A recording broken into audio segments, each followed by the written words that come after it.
समर्पण अंजीर फार्म, गांव मोटा आकड़िया, जिला अमरेली, गुजरात। ये हमारा अंजीर का फार्म है।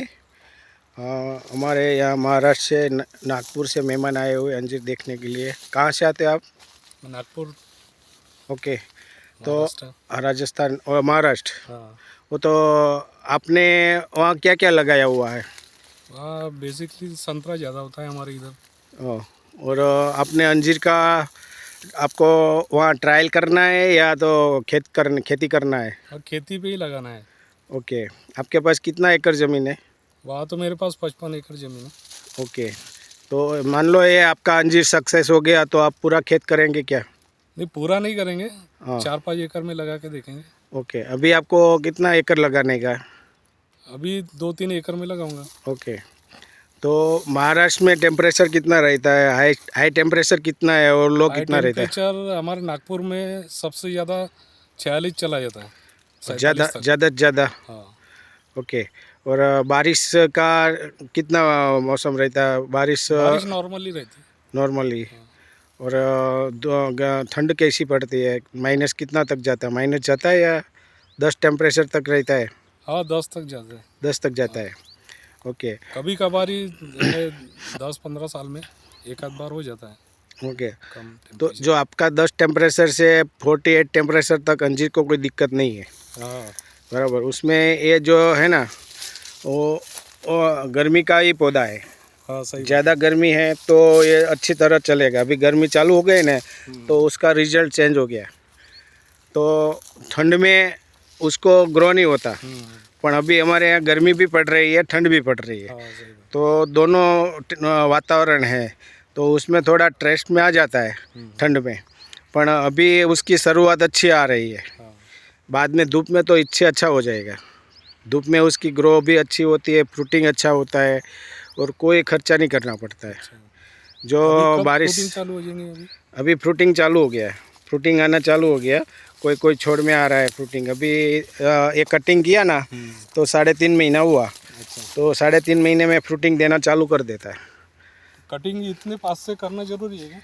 हाँ, ये थोड़ा ऊपर से करेंगे ना हाँ, तो क्या है कि जमीन जन्य रोग उस पर अटैक नहीं आएगा। अच्छा।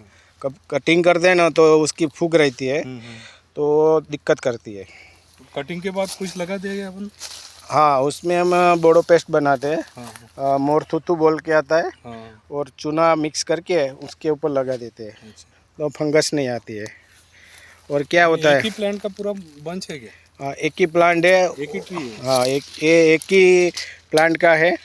और अभी इतनी फुटान है, मतलब 50 से ऊपर फुटान है। तो ये एक डाली पे 1 से 1.5 किलो अंजीर आता है अच्छा, पूरा सीजन का। और कोई छोड़ में 8-10 डाली होती है। देखो ये छोटा है, दूसरी 2 साल का पौधा है। एवरेजली एक हाँ। पेड़ को कितना आया क्रॉप? अभी ये समझ लो ऐसा 4 साल का ये प्लांट है तो 20 किलो से ऊपर आएगा, कम नहीं आएगा। अच्छा, एक प्लांट को? हाँ, कम नहीं आएगा क्योंकि जितना डाली ज़्यादा इतना प्रोडक्शन ज़्यादा आएगा। अभी यहाँ से प्लांट में अंजीर बैठना चालू हो जाएगा ना तो एक एक पत्ते पे एक एक अंजीर लगेगा। अब जितनी भी डाली है ना वो सभी डाली में 1-1.5 किलो अंजीर कम से कम लगेगा। ये जो छोटी डाली होती है ना वो मई जून में अंजीर आएगी। अच्छा, ये बड़े हो जाएंगे भाई? हाँ, ये बड़ी हो जाएंगी तब तक। तो उसमें मई जून में लगता है। अभी ये पका हो गई है ना तो उसमें अभी फ्रूटिंग चालू हो गया है। उसमें उस टाइम उसमें भी आएगा पर इसमें भी आएगा। तो जब हमारे जितना, इधर ये तांबेरा करके बोलते हैं इसको, ये जो। हाँ, महाराष्ट्र में ये जो लाल दग्गी है उसको तांबेरा बोलते हैं। तो आप उसमें क्या इलाज करते हैं? इसमें तो ऑर्गेनिकली बहुत कुछ करने लायक है, हम यहाँ, लेकिन हमारे इधर भी यही समस्या है। ओके, तो आप क्या करते हैं स्पेशली उसमें हम जो ताक आती है ना, हाँ, काऊ की ताक आती है, गाय की सांस, हम सांस बोलते हैं, आप महाराष्ट्र में ताक बोलते हैं। तो उसके तांबा के वासन में उसको भर के 15-20 दिन तक रखनी है। और उसको हम ये पंप से एक पंप में 15 लीटर पंप में आधा लीटर डाल देंगे और गुड़ डाल देंगे और गौमूत्र डाल देंगे। तीनों मिलाकर स्प्रे करते हैं। अच्छा, और ये ड्रिप में भी हम देते हैं। ड्रिप में देते हैं ना तो रूट में जो भी प्रॉब्लम होती है ना वो सॉल्व होती है और ऊपर से भी सॉल्व हो जाती है।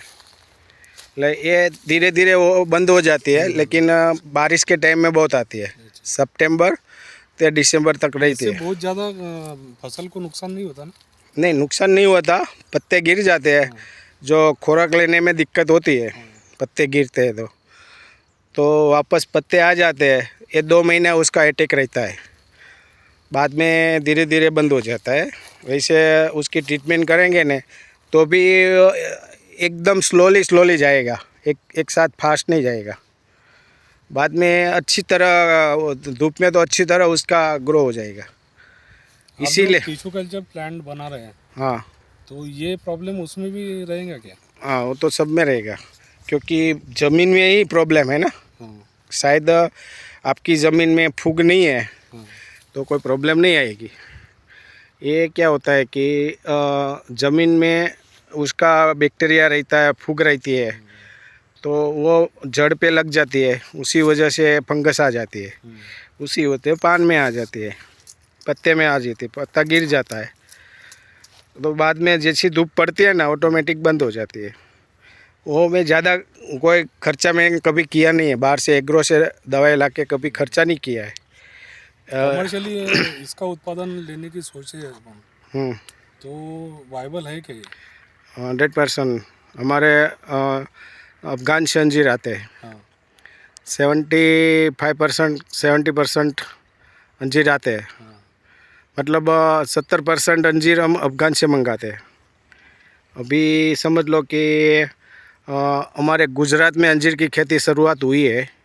काफ़ी किसान ये साल जुड़े हुए हैं खेती में। अच्छा, तो आने वाले समय में 5 साल में देखो आप, अंजीर पूरा यहाँ प्रोडक्शन गुजरात में होगा, महाराष्ट्र में होगा, और ड्राई प्रोसेस भी यहाँ होगा, और यहाँ से एक्सपोर्ट भी होगा। अफगान से धीरे धीरे अंजीर 10 साल में ख़त्म हो जाएगी, क्योंकि हमारी क्वालिटी अंजीर की अफगान से भी बेटर बनती है। अच्छा, शुगर लेवल अच्छा बैठता है और प्राकृतिक होता है ना, इसी वजह से सब डिमांड प्राकृतिक की करते हैं। हम 2800 में अंजीर का ड्राई फ्रूट बेचा। जो अफगान का अंजीर आता है ना वो 2000 से ऊपर नहीं बिकता है, हाँ, हमने 2800 में बेच दिया। बाप रे। तो वो सब किसान देख के वो सबकी आँखें चार हो गई कि इसे 2800 का 1 किलो अंजीर यहाँ बिकता है। तो सबको समझ में आ गया कि कपास में एक 20 किलो का भाव 1500-1700 मिलता है, हाँ, समझ गए। तो ये 1 किलो का 2800 मिलता है, तो सब हिसाब तो लगाते हैं ना किसान, वो खर्चा कम आता है, इसमें कोई खर्चा ही नहीं है। देखो ये इसमें हमने एलोवेरा भी लगाया है। एलोवेरा है ना, हमने क्यों लगाया है, उसमें फंगीसाइड है, नहीं उसके अंदर सल्फर है और माइक्रोन्यूट्रन A to Z है, तमाम माइक्रोन्यूट्रन है। तो हम उसका अर्क बना के उसको हम स्प्रे करते हैं छोड़ पे, ड्रिंचिंग भी करते हैं, स्प्रे भी करते हैं। तो क्या होता है, कोई बाहर से कोई दवाई खाद लाने की ज़रूरत नहीं है। एलोवेरा सब फर्टिलाइज़र है, तो हमने खेत में ही लगा दिया। देखो बाहर से लाने की ज़रूरत ही नहीं है। जो भी यहाँ